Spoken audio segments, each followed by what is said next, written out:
წყალი უნდა მაგას ნახე.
ჯვარი უნდა აკურთხოს მეუფე და გამომძალით საფლავზე მიდასგებისულა.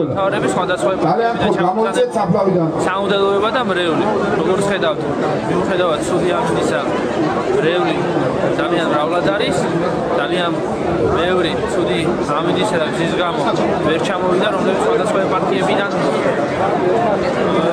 მოემართებოდნენ და აი ხუთი სადიდებლად მაინც მოვახერხეთ, რომ საღვთო ლიტურგია მიუხედავად ცუდი ამინისა აღვესრულებინა.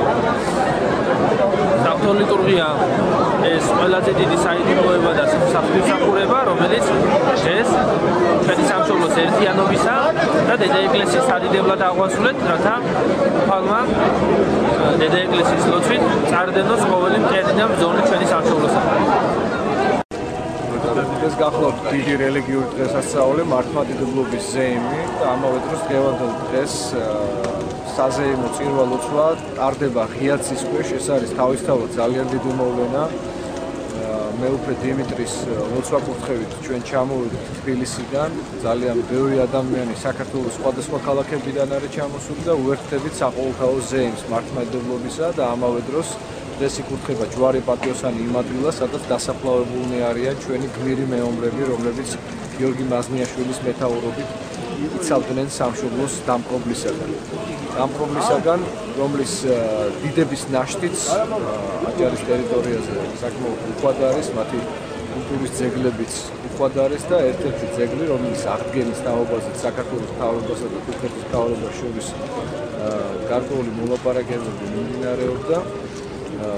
ისე რომ საპატრიარქოს გვერდის ავლით იქნა მიღწეული გარკვეული შეთანხმებები, დღევანდელი დღე ატარებს ამავე დროს გარკვეული ასე ვთქვათ მშვიდობიანი პროტესტის ხასიათს გამომდინარე იქიდან, რომ თურქეთის იმპერიის უკანასკნელი სულთნის აბდულა აზიზეის სახელობის მეჩეთის თუ მისი მუზეუმის თუ მისი საკულტო ნაგებობის ადგილი, რომელიც თავის დროზე იყო აქ ამ ადგილას, სადაც დასაფლავებულნი არიან ჩვენი ჯარისკაცები, რა თქმა უნდა თავის ძველ ადგილს ვეღარ დაუბრუნდება და ამისი ნათელი დადასტურებაა დღევანდელი საზეიმო წირვა-ლოცვა. ჩვენი მშვიდობიანი პროტესტით სწორედ ამასთან დაკავშირებით უერთდება, ასე ვთქვათ, ბათუმელების და ჩვენი ძმა აჭარლების სულისკვეთებას. აღსანიშნავია ისიც, რომ მთავრობათა შორის შეთანხმება ასევე არ ყოფილა კავშირში აჭარის მაჰმადიანთა სამმართველოსთან, რომლებიც ასევე სრულიად სამართლიანად აპროტესტებენ მთავრობათა შორის ხელშეკრულებას, რომელიც საზოგადოების,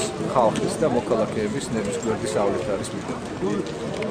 პირველ რიგში გილოცავთ ყველა საქართველოს დღევანდელ დღეს ჩვენ ყოფილიყავით გამეთ ბათუმში პატრიარქის კურთხევით და მოწოდებით მეუფე დიმიტრის რჩევითაც დღეს აღებინება ბოლო სტაენკას ბოლო მანქანა.